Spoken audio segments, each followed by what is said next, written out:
வணக்கம். ஆகாஷ்வாணி புதுச்சேரி செய்திச் சுருக்கம் வாசிப்பவர் வீரமணி.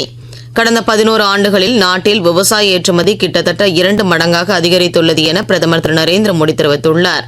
அதே நேரத்தில் உணவு தானிய உற்பத்தி சுமார் 90 மில்லியன் மெட்ரிக் டன் அதிகரித்துள்ளது என்றும் அவர் கூறியுள்ளார். நேற்று அவர் புதுடெல்லியில் வேளாண் துறையின் சார்பில் 2 முக்கிய திட்டங்களை தொடக்கி வைத்தார். மத்திய இளைஞர் நலன் மற்றும் விளையாட்டுத்துறை அமைச்சர் திரு மன்சுக் மாண்டவியா நேற்று புதுடெல்லியில் நடைபெற்ற உலக பாரா தடகள சாம்பியன்ஷிப் போட்டியில் பதக்கம் வென்ற வீரர்களை பாராட்டினார். இந்தியா 6 தங்கம், 9 வெள்ளி மற்றும் 7 வெண்கலம் உள்ளிட்ட 22 பதக்கங்களுடன் ஒட்டுமொத்த தரவரிசையில் 10வது இடத்தில் உள்ளது.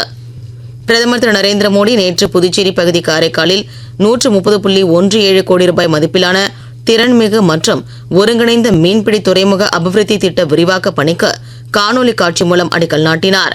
நிகழ்ச்சியில் புதுச்சேரி துணைநிலை ஆளுநர் திரு கைலாஷ்நாதன், சட்டப்பேரவைத் தலைவர் திரு செல்வம், அமைச்சர்கள் மற்றும் சட்டமன்ற உறுப்பினர்கள் பங்கேற்றனர். தீபாவளி மற்றும் தொடர்ந்து வரும் பண்டிகையை கருத்தில் கொண்டு நாடு முழுவதும் அதிக அளவில் சிறப்பு ரயில்களை இயக்க திட்டமிட்டுள்ளதாக மத்திய ரயில்வே துறை அமைச்சர் திரு அஸ்வினி வைஷ்ணவ் தெரிவித்துள்ளார். புதுடெல்லியில் ரயில் நிலையத்திற்கு சென்று புதிதாக கட்டப்பட்ட பயணிகளின் வசதி மையத்தை நேற்று ஆய்வு செய்த பின்னர் அவர் இவ்வாறு தெரிவித்தார். தெற்கு கடலோர ஆந்திர மாநிலம் மற்றும் அதனையொட்டிய பகுதிகளின் மேல் நிலவிய வளிமண்டல கீழடுக்கு சுழற்சி காரணமாக நேற்றிரவு புதுச்சேரியில் சுமார் 1 மணி நேரத்திற்கு இடிமின்னலுடன் கூடிய மழை பெய்தது. மலேசியாவில் வரும் 24ஆம் தேதி முதல் 26ஆம் தேதி வரை நடைபெறவுள்ள ஆசிய அளவிலான கயிறு இழுக்கும் போட்டியில் பங்கேற்பதற்காக புதுச்சேரியை சேர்ந்த 5 வீரர்கள் சென்றுள்ளனர். இத்துடன் இந்த செய்திச் சுருக்கம் நிறைவு பெறுகிறது.